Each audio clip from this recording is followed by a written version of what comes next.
Hallo, liebe Freunde von Inkisch Dach. Auch heute wieder ein internationales Gespräch mit einem ganz tollen kundigen Partner aus Schweden.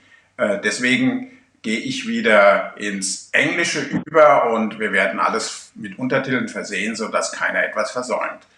Hallo, Matthias. How are you today? How is life in Sweden? Hello, Andreas. The weather is very fine here, so I'm quite happy today. Sun is shining, so everything's good. How is life in Germany? So today we have cloudy weather, so maybe it's not bad to talk to you as a cloud expert, right? Maybe, and maybe not. and what is for me quite interesting is that you come from the, let's call it, IT sector, but you fall in love with the printing industry. How could that relate? How did that happen? Good question. It's more that we see a need for digital transformation, a need for this automation, and it's business that's been in a lot of change during the years, and I think now is the time to start talking about software and digital transformation, and that's why it's very interesting for me that we come to this paradigm shift, more or less. That means your task is to support printing companies, all kind of printing companies, commercial printers, as well as display printers, packaging printers, and why they could benefit from your ideas. Definitely, we see ourselves as a catalyst for this change, and software is very important if you need to have a good fact-based decision making. You need to have the intelligence from your business, and that you get more or less from ERP systems and software that are very good to collect data, to structure data, and present data for business owners and the one taking decisions.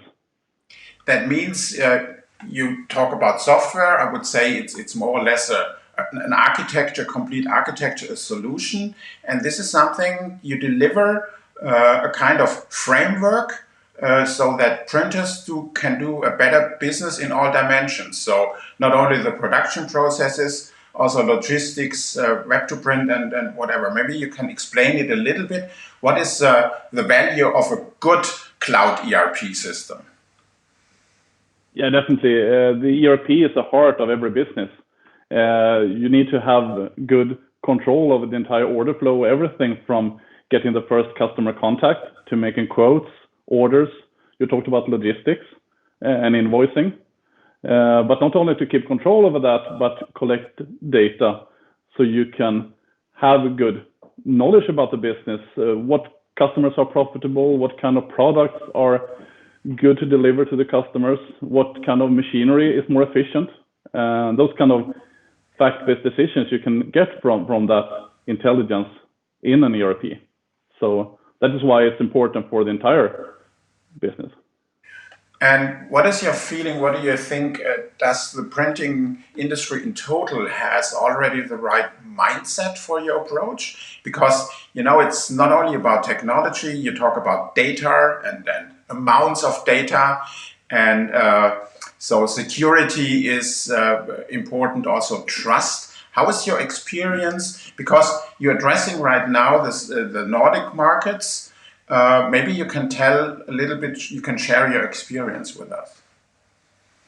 Yeah, we're addressing the Nordic market right now, but we are growing, and we see a lot of the same situation all over Europe as in Nordic. Companies are standing in front of the same situation and the same need for this transformation. And totally agree with you. And the mindset, I think yes and no in many ways. I think that in theory, many companies know what to do, but they have very bad understanding of how to do it. I think we need to be more practical and more concrete. I think we need a lot of more collaboration, because many of these data is coming from not only software, but could also come from hardware. And I think that we need to do more collaboration among suppliers to get information from all levels to produce the kind of values that you need to bring to the market. So more collaboration, more communities, more partnerships is necessary.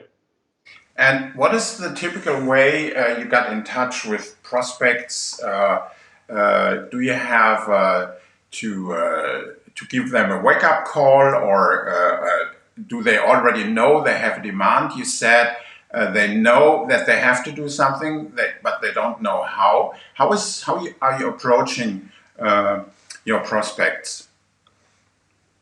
It's transformation for us also.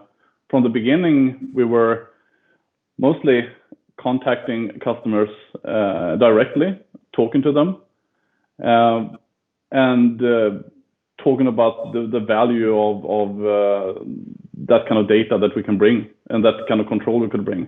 But we're also going through a transformation where we are reaching out to the market, talking about these ideas we have and this knowledge we have about how to do the digital transformation, and also starting up more and more partnerships. We have a partner network growing with partners, both sales partners, integration partners, and hardware suppliers. And I think that doing this kind of networking collaboration is a way of reaching the customer with combined solutions, because that is the thing that you need to have more and more in the future to bring these kind of values. That's a good point, and I think printers, they love to talk about their hardware, and maybe they love to talk about their production workflow. But in my opinion, this cloud ERP approach is not a topic which gets treated in the public, and on top, the market is very fragmented. So we stopped at Inkish to count when we reach 200 different ERP solution providers around the globe. So I think success stories are important. Are you able to share your success? Are customers open to that?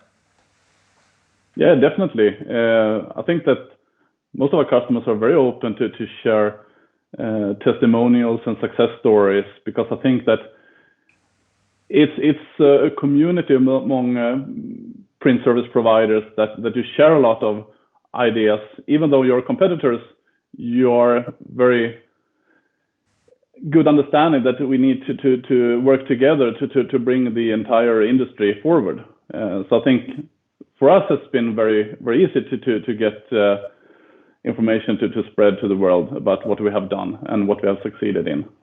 So yes, and we're getting more and more active also, talking and marketing and informing the market about those kind of things.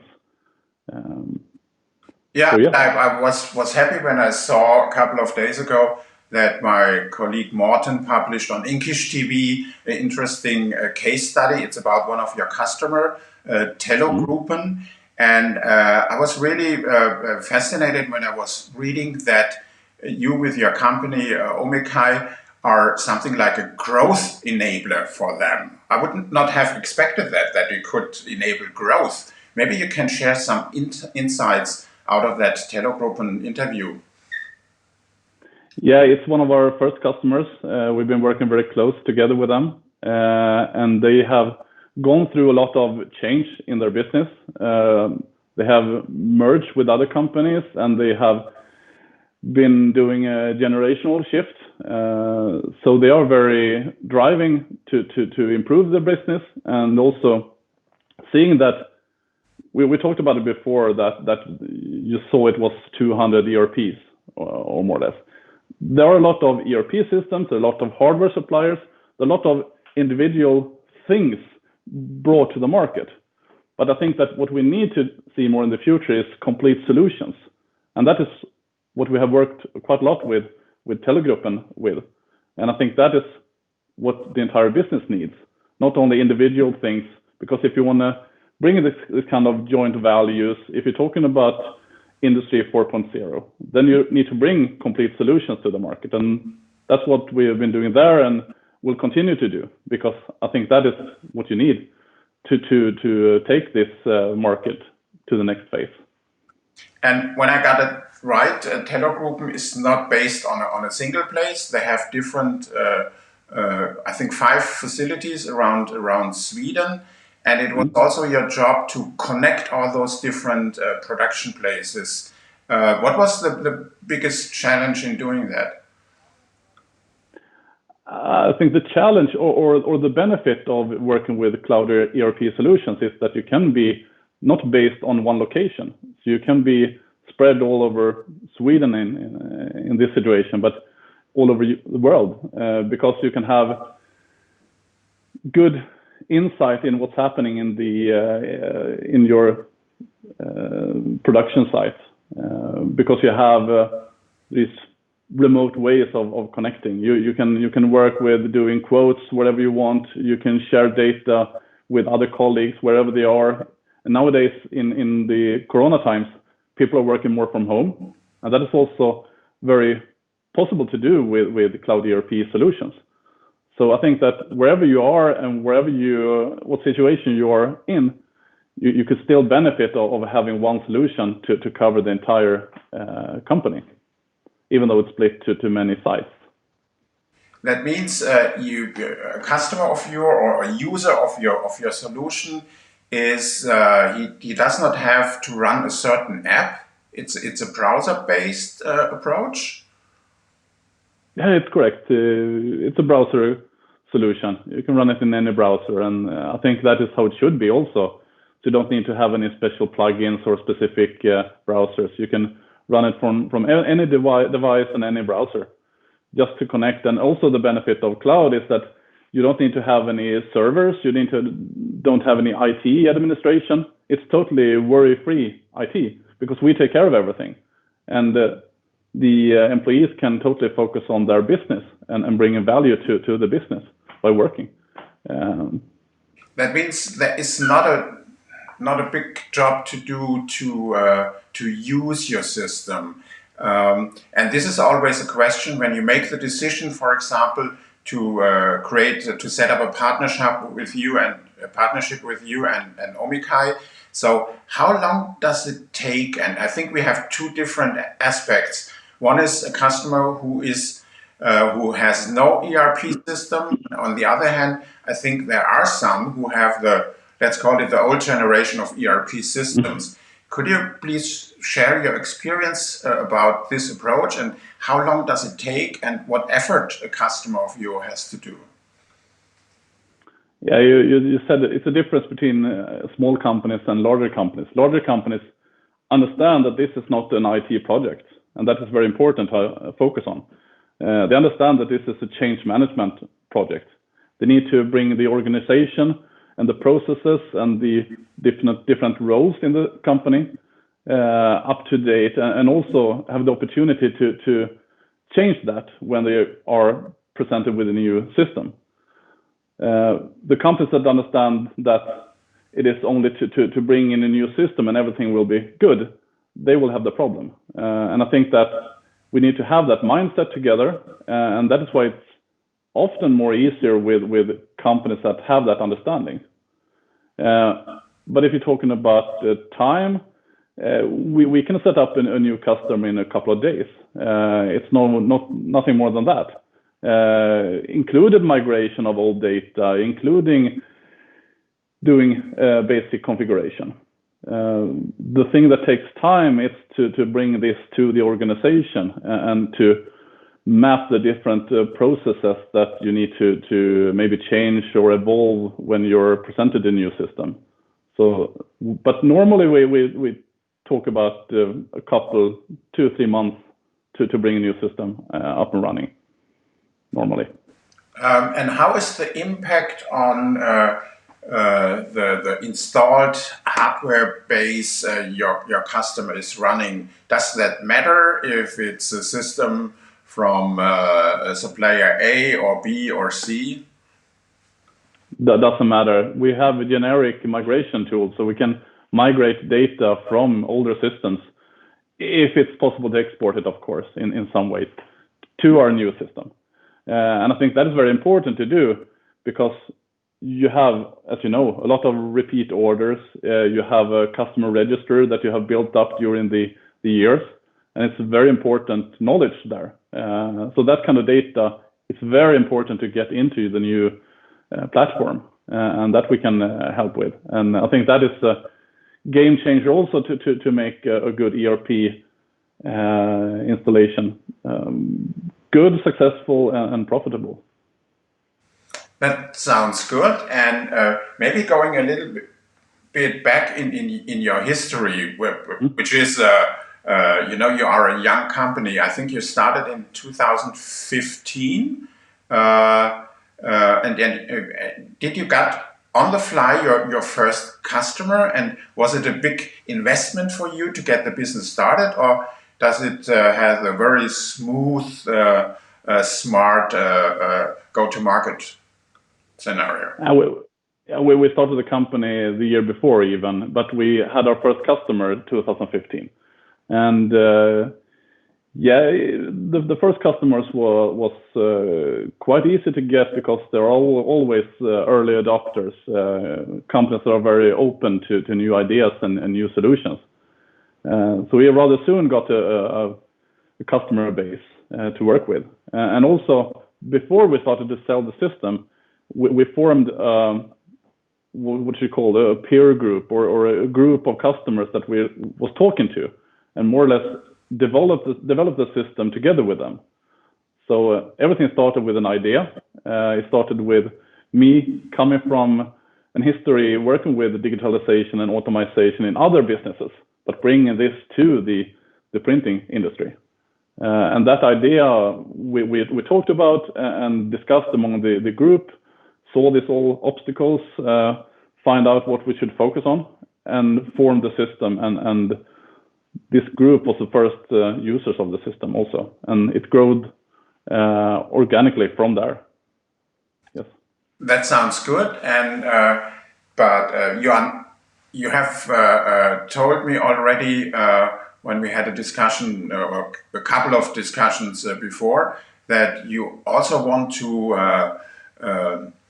in quotes, escape from the Nordic market, also to the DACH region. Why is Germany, Austria, Switzerland? Why is that interesting for you, or is it a challenge? It's both, I think. Every new market you enter is both a possibility but also a challenge. You can be naive and think that everything is the same in Germany as it is in Sweden. And on the surface it is, but if you dig deeper, you can see a lot of differences, yes. But the problem is the same. I think the thing that companies are going through is the same. So every company, no matter if it's in DACH or if it's in the Nordics or US or wherever, you still stand before this digital transformation where you need to do this shift to be profitable and efficient in the future. So, but of course, DACH is a bigger market than the Nordic, and we need to spread and we need to have a bigger market to focus on.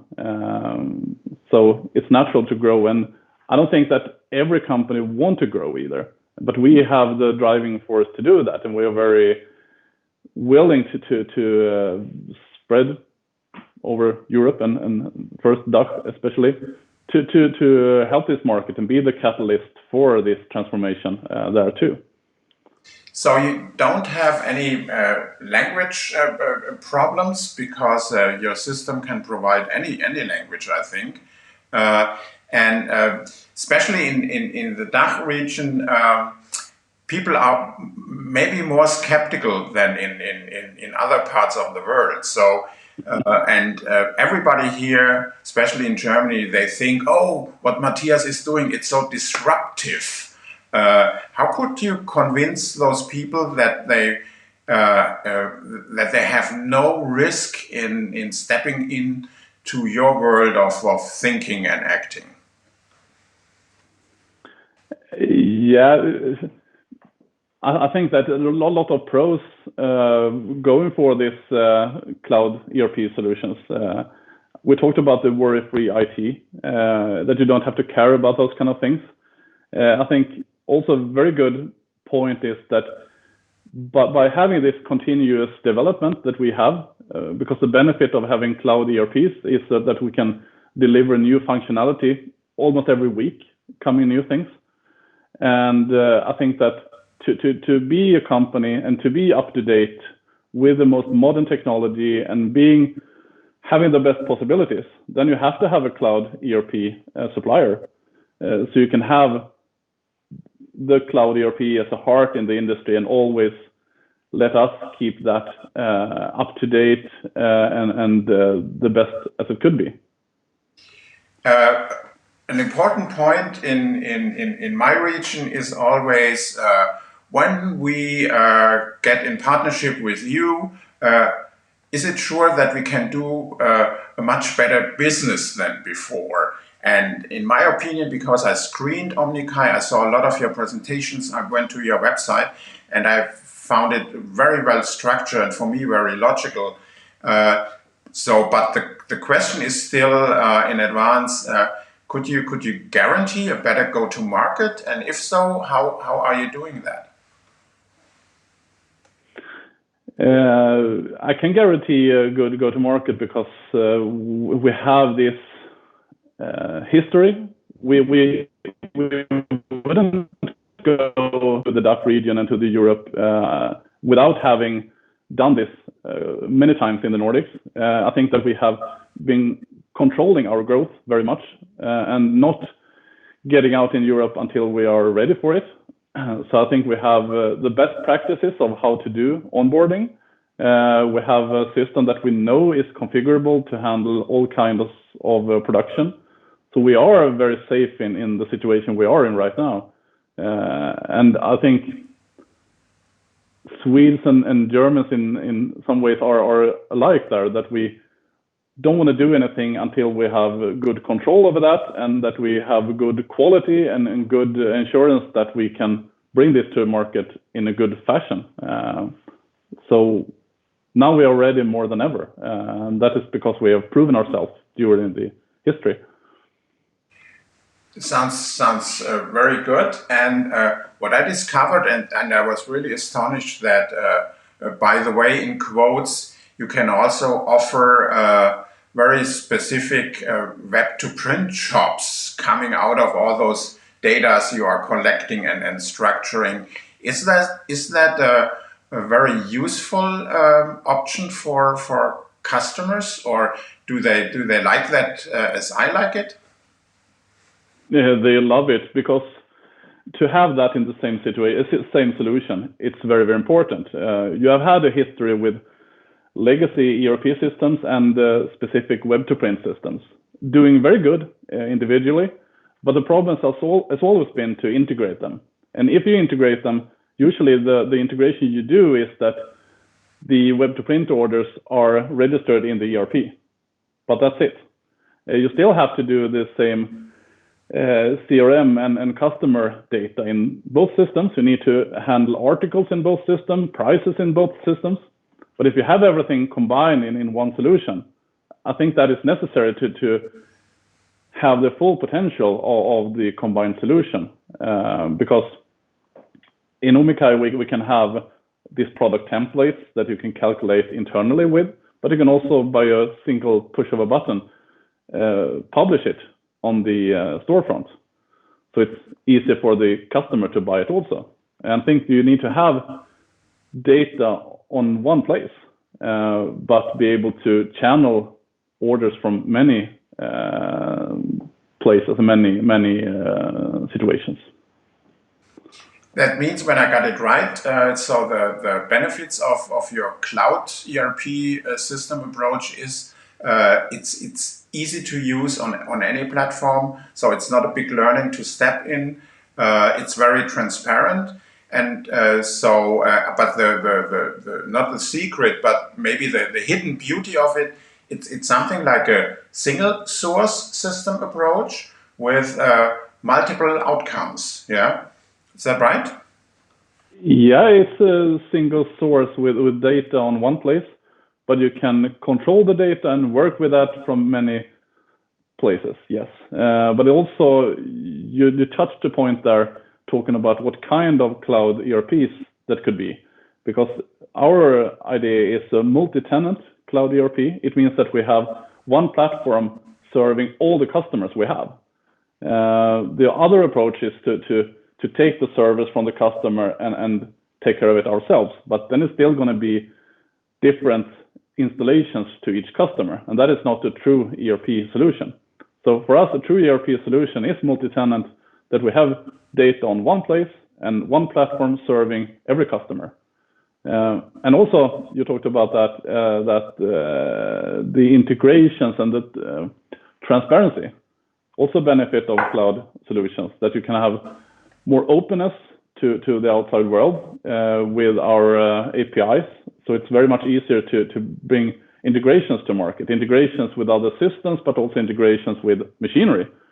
And then it's getting more and more interested, because if you get that integrations, you bring machine data to the system also. You have a lot of good intelligence in that big data. So you can have even more value bringing to the market and to the customers.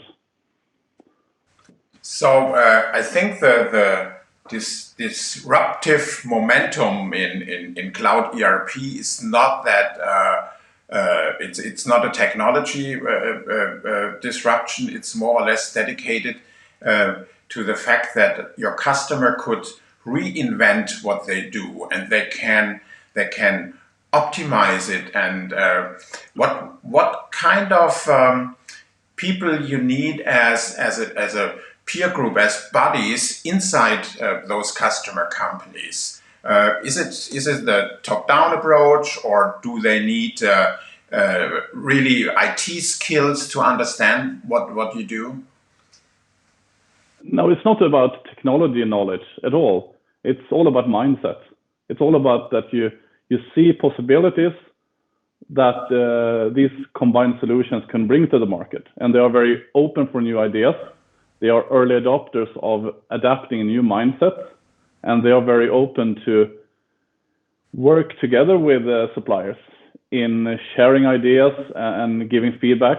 So I think that is more important than having knowledge, because we have the knowledge, they are the market, and they need to give us feedback and listen to our ideas to form the new era after this digital transformation has been successful.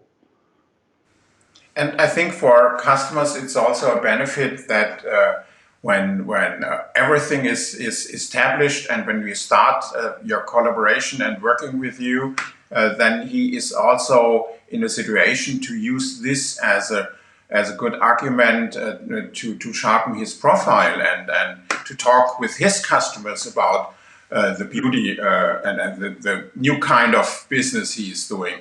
Do your customers do that already?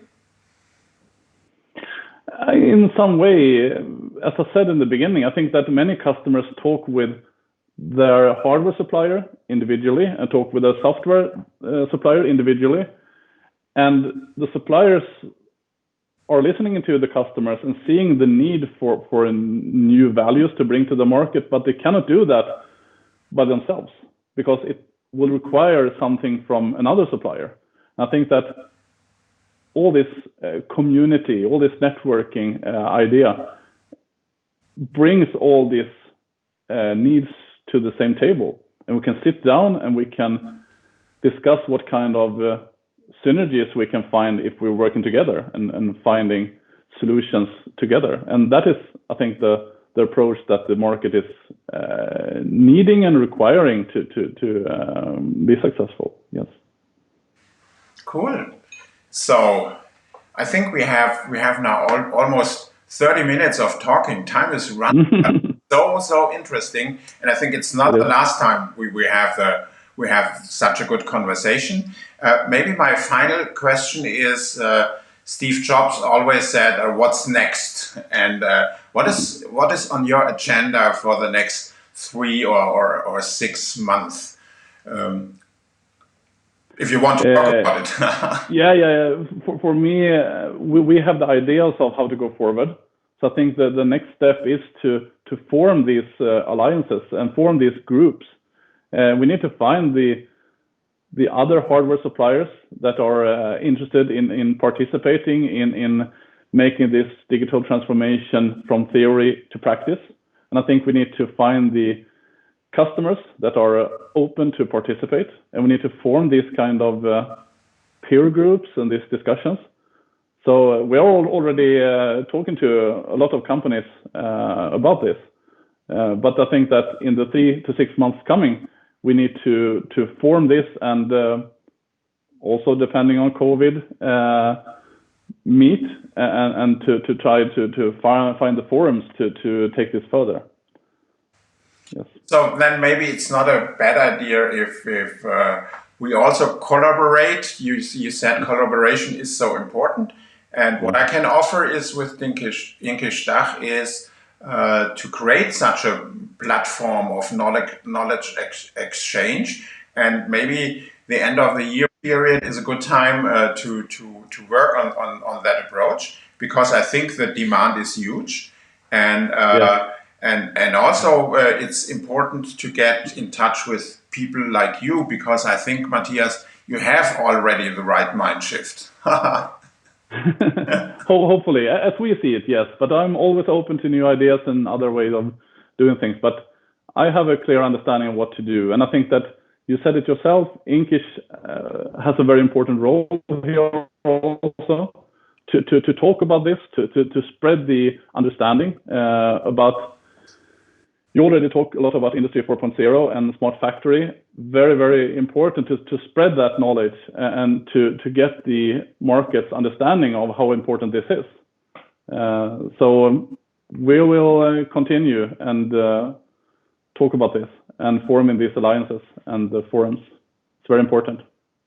Okay, then thank you very much for the great conversation. And so Nike would say, just do it, right? So Matthias, stay safe in Sweden. Many thanks for your time, and we continue to share our passion for all this digital mindsets and the things we talk about. So have a great day.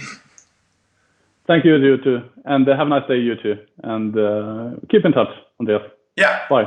We do so. Bye-bye. Take care. Bye-bye.